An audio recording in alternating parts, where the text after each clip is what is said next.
ज़्यादातर लड़कियां और औरतें टीवी सीरियल देखना पसंद करती हैं, पर यहाँ कियारा का हाल कुछ और ही था। कियारा सीरियल की सासों को ज़्यादा देखना पसंद करती थी। टीवी सीरियल की सास को देखकर कियारा इमेजिनेशन करती थी कि उसकी होने वाली सास भी कुछ इसी तरह की हो। ऐसे ही एक दिन, माँ, अनुपमा कितनी अच्छी सास है ना, वो अपनी बहू किंजल से कितना प्यार करती है। भगवान करे मुझे भी ऐसी ही सास मिले ताकि वो मुझे अपनी बेटी से भी ज़्यादा प्यार करे। सास तो तुझे तब मिलेगी ना जब तू शादी करेगी। शादी का नाम सुनकर तो तेरा मुंह बन जाता है। आई बड़ी सास की बात करने वाली। माँ, अभी मेरी शादी वादी की उम्र नहीं हुई है, कुछ दिन आराम से बैठ जाओ, उसके बाद देखेंगे। इस तरह से कियारा मुंह बनाकर वहाँ से चली जाती है। अब ऐसे ही कुछ महीने बीत जाते हैं और बहुत जल्द कियारा की बेस्ट फ्रेंड की शादी हो जाती है, जिसके बाद कियारा भी शादी करने के लिए हाँ कर देती है।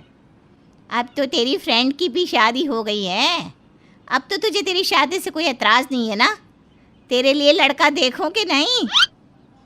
हाँ माँ, आप मेरे लिए लड़का देख सकती हो, पर लड़की के साथ मेरी होने वाली सास को भी देखना। अब जानती हो ना मुझे सास से कितना डर लगता है, और मैं चाहती हूँ कि मेरी सास बहुत अच्छी और बहुत प्यारी हो, बिल्कुल आपकी तरह। अब क्या था, कियारा के राज़ी होते ही कियारा की माँ उसके लिए लड़के देखने लगती है। इसी तरह से कियारा के लिए एक बहुत अच्छे घर से रिश्ता आता है। माँ, लड़का तो बहुत अच्छा है, पर ये तो सिर्फ लड़के की फ़ोटो है, मेरी होने वाली सास की फ़ोटो कहाँ है? मैंने आपसे कहा था ना कि मुझे लड़के से पहले अपनी होने वाली सास को देखना है। अब जानती हो ना सास कितनी डेंजर होती है। अगर मुझे खड़ूस सास मिल गई तो मैं कैसे रह पाऊंगी ससुराल में।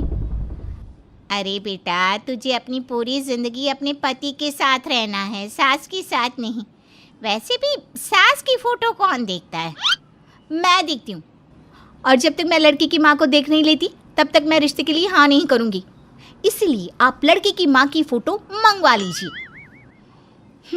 कियारा अपनी ज़िद पर अड़ जाती है। बेचारी कियारा की माँ करती भी क्या, ना चाहते हुए भी वो बहाना करके लड़की की माँ की तस्वीर मांगती है। और जैसे ही कियारा अपनी होने वाली सास की तस्वीर देखती है तो वो इमेजिनेशन करने लगती है कि उसकी सास बहुत खड़ूस है, वो उसी घर के सारे काम करवा रही है और उस पर काफ़ी अत्याचार कर रही है। नहीं नहीं नहीं माँ, मैं इस लड़के से शादी नहीं कर सकती, और ना ही मैं इस घर की बहू बन सकती हूँ। माँ, मेरी होने वाली सास फोटो में इतनी डेंजर और डरावनी है, तो सोचो हकीकत में कितनी ज़्यादा खड़ूस होंगी।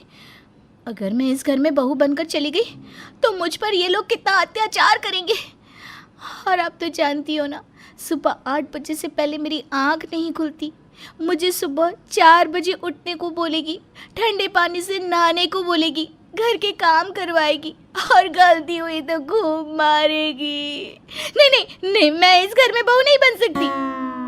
कियारा बेटा, अगर तू इतना डरेगी सास से तो तुझे खड़ूस सास ही मिलेगी। हर किसी के चेहरे पर नहीं लिखा होता कि वो खड़ूस है या शरीफ। अब मुझे बता, मैं तुझे खड़ूस सास लगती हूँ क्या? माँ, बोलना तो नहीं चाहिए, पर तुम लगती नहीं, तुम हो ही खड़ूस सास। वैसे माँ, यहाँ बात ना मेरी सास की हो रही है, और मैंने कह दिया ना कि मुझे अपनी सास पसंद नहीं आई, इसलिए मुझे ये रिश्ता नहीं करना। आप मना कर दो लड़के वालों को। इस तरह से कियारा इतने अच्छे लड़के का रिश्ता ठुकरा देती है। अब ऐसे ही कुछ दिन बीत जाते हैं और उसके घर पर कुछ लड़के वाले उसे देखने आते हैं। बहन, आपकी बेटी तो बहुत सुंदर है, पर हमें हमारे घर के लिए ऐसी बहू चाहिए जो घर का सारा काम करना जानती हो। वैसे बेटा, तुम खाना तो बना लेती हो ना? बुढ़िया, मैं तुझे भी अच्छे से काट कर बना दूंगी। हे भगवान, आपने मेरी किस्मत में कैसी सास लिखी है, ये तो पहले वाले से भी ज़्यादा डेंजर है। इसने तो शक्ति सीरियल की प्रीतों को भी फेल कर रखा है। हाँ बहन, हमारी कियारा को सब काम आता है। आपको किसी भी तरह की कोई शिकायत नहीं मिलेगी। अगर ऐसा है तो हमें आपकी लड़की बहुत पसंद है। हमारी तरफ से इस रिश्ते को पक्का समझो। इस तरह से शादी की बात करके लड़की की माँ चली जाती है, पर मेहमानों के घर से जाते ही कियारा उस रिश्ते के लिए भी मना कर देती है। माँ, आप चाहती हो कि मैं ऐसे घर की बहू बनूं जहाँ मुझ पर अत्याचार हो? आपने देखा, ये मेरी पहली होने वाली सास से भी ज़्यादा खतरनाक थी। ये तो शक्ति सीरियल की प्रीतो की भी सास निकली। उन्होंने तो मेरे मुंह पर कह दिया कि घर का सारा काम करना होगा। अब बताओ माँ, मैं अकेली नन्ही सी जान कैसे करूँगी इतना काम? इसलिए आप ना माँ लड़की वालों को मना कर दो। अरे कियारा बेटा, तू अपनी सासों को देखकर ऐसी इमेजिनेशन क्यों करती है? कई बार ना हमारी इमेजिनेशन गलत हो सकती है। अब ज़रूरी तो नहीं कि जो इंसान खड़ूस दिख रहा है वो खड़ूस ही हो। माँ, आपको नहीं पता, पर मेरा सिक्स सेंस बहुत मजबूत है। मैं देखते ही पहचान जाती हूँ लोगों को। कियारा के सामने उसकी माँ भी घुटने टेक देती है और इसी तरह से कुछ महीने बीत जाते हैं। आखिरकार अमर नाम की लड़की का रिश्ता कियारा के लिए आता है और उसकी माँ को देखकर पहली बार कियारा को लगता है कि शायद वो जैसी सास चाहती है उसे वैसी ही सास मिल गई है। अमर की माँ देवयानी का शांत स्वभाव देखकर कियारा को बहुत अच्छा लगता है और वो रिश्ते के लिए हाँ कर देती है। फाइनली मुझे जैसी सास चाहिए थी, मुझे वैसी सास मिल गई। माँ, आपने देखा, मेरी होने वाली सास बिल्कुल अनुपमा की जैसी है। जैसे अनुपमा अपनी बहू से प्यार करती है ना, वैसे ही वो भी मुझसे कितना प्यार कर रही थी। मुझे ना बिल्कुल ऐसी ही सास चाहिए थी जो मुझे मिल चुकी है। इस तरह से कियारा शादी के लिए हाँ कर देती है और बहुत जल्द कियारा की शादी अमर से हो जाती है। पर ये क्या, बेचारी कियारा की इमेजिनेशन कि वो सुबह 9 बजे उठेगी, उसकी सास उसका ख्याल रखेगी, उसके लिए चाय लेकर आएगी और उसे बहुत प्यार करेगी। ये सब कुछ धरा का धरा ही रह जाता है और शादी की ही रात कियारा की सास उसे सख्त हिदायत देते हुए कहती है, बहू, हमारे घर की औरतें ना ही मुंह चलाती हैं और ना ही घर से बाहर जाती है, इसलिए कल सुबह 5 बजे उठ जाना और अब घर की सारी जिम्मेदारियां तुम्हारे ऊपर हैं। मुझे तुमसे उम्मीद है कि तुम अपनी जिम्मेदारियों को अच्छी तरह से निभाओगी। जी माँ जी। हे भगवान, ये मेरे साथ क्या हो गया? मैंने सोचा था कि मेरी सास ऐसी होगी कि वो मुझे पलकों पर बिठा कर रखेगी, अपने घर की रानी बना कर रखेगी। पर मेरी सास ने तो आते ही मुझे घर की नौकरानी बना डाला। इस तरह से बेचारे कियारा के सारे सपने टूट जाते हैं और उसे अनुपमा जैसी सीधी सास ना मिलकर मिल जाती है गुम है किसी के प्यार की खड़ूस सास। अब क्या था, अब जो होना था सो हो गया।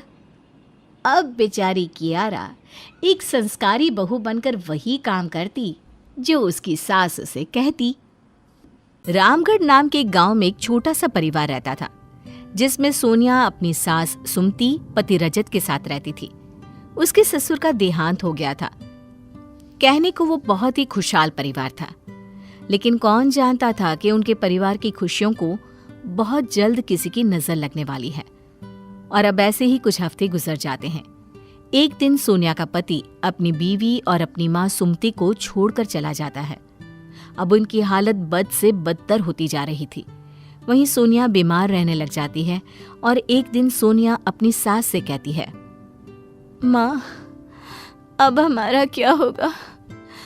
अब तो रजत भी हम लोगों को छोड़कर न जाने कहाँ चले गए हैं।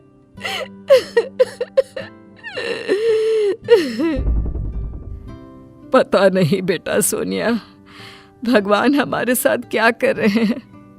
पता नहीं क्या चाहते हैं भगवान हमसे।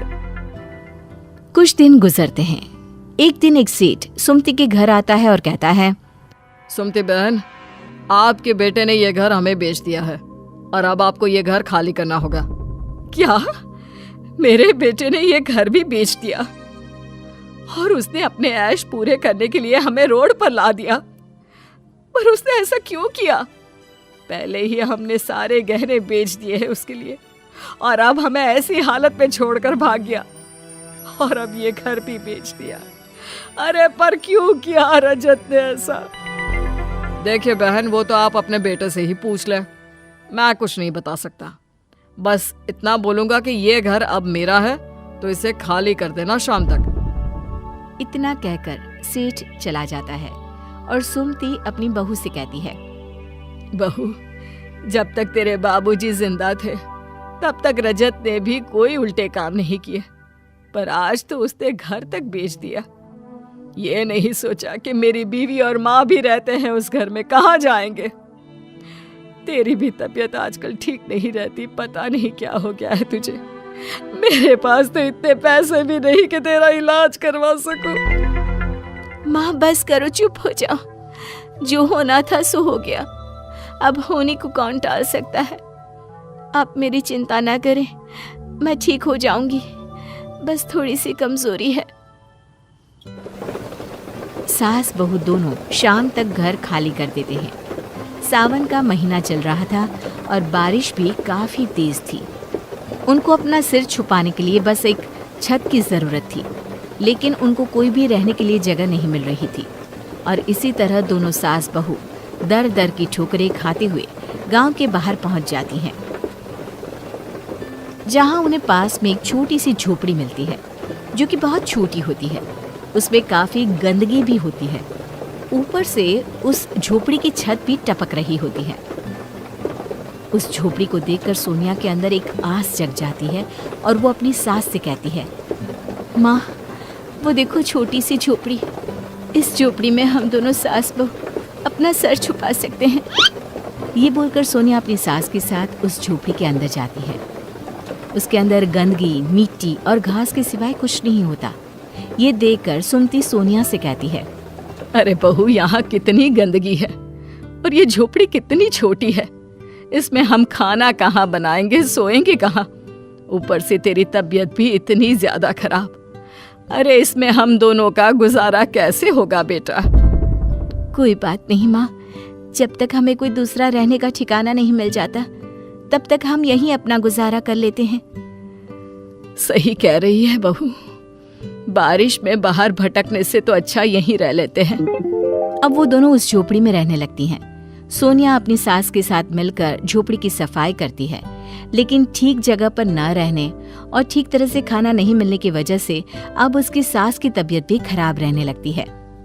मम्मी जी की तबीयत काफी खराब हो गई है, पर उनके लिए दवाइयों का इंतजाम कहाँ से करूं? मैं तो खाना भी मंदिर से लेकर आती हूँ। आखिर कब तक ऐसे चलेगा? अब मुझे कुछ करना ही होगा। कमजोरी होने के बावजूद भी सोनिया काम की तलाश में अपने पास के गांव में जाती है और उसे वहां एक घर मिलता है, जहां उस घर की साफ सफाई करने का काम उसे मिल जाता है। अब वो वहां काम करने लगती है।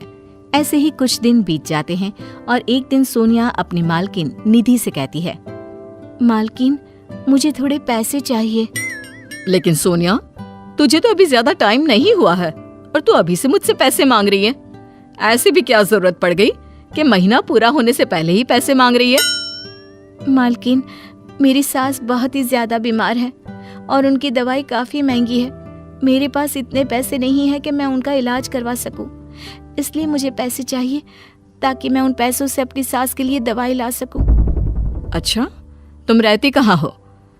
गांव के बाहर एक टूटी हुई छोटी झोपड़ी है, वहीं पर हम अपना गुजारा कर लेते हैं। क्या? टूटी हुई छोटी सी झोपड़ी? अब सोनिया निधि को सारी बात बताती है। उसकी बात सुनकर निधि की आंखों में आंसू आ जाते हैं और वो सोनिया से कहती है, सोनिया, क्या तुम पढ़ना जानती हो? जी मालकिन, थोड़ा बहुत आता है। क्या तुम मेरे साथ काम करोगी? पर मैंने आज तक कभी ऐसे काम नहीं किए। मुझे रजत ने कभी भी कोई काम नहीं करने दिया। तभी तुम्हारी ये हालत है।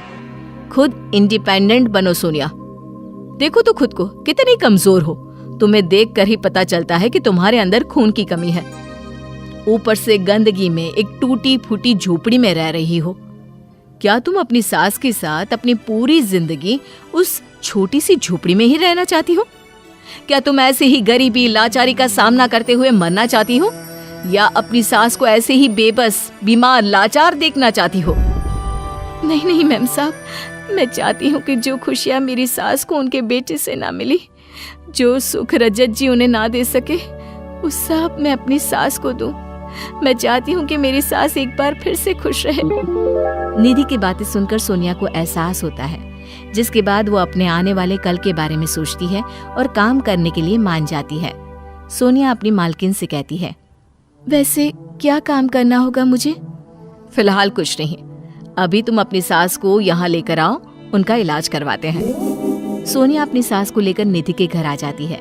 अब निधि सुमति का इलाज करवाने लगती है और एक दिन निधि से सुमति कहती है, निधि, तुम हम लोगों की इतनी मदद क्यों करती हो? माँ जी, मेरा इस दुनिया में कोई नहीं है और जब मुझे सोनिया मिली तो मुझे इसके अंदर एक अपनापन सा लगा।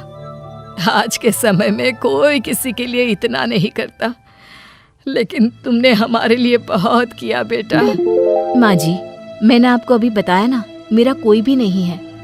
खुश रहो बेटी, भगवान तुम्हें सारी खुशियां दे मेरी बच्ची। सुमति के मुंह से बेटी शब्द सुनकर निधि की आंखों में आंसू आ जाते हैं और वो सुमति को गले लगा लेती है। रोते हुए कहती है, क्या मैं आपको माँ बुला सकती हूँ?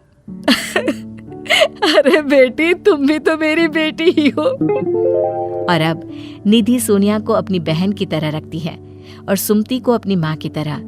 सोनिया और सुमति का साथ पाकर निधि को ऐसा लगता है मानो उसे पूरी दुनिया मिल गई हो। अब निधि सोनिया को अपने साथ अपने काम पर लगवा लेती है, जिसके बाद तीनों एक साथ एक घर में एक छोटी सी फैमिली की तरह हंसी खुशी रहने लगते हैं।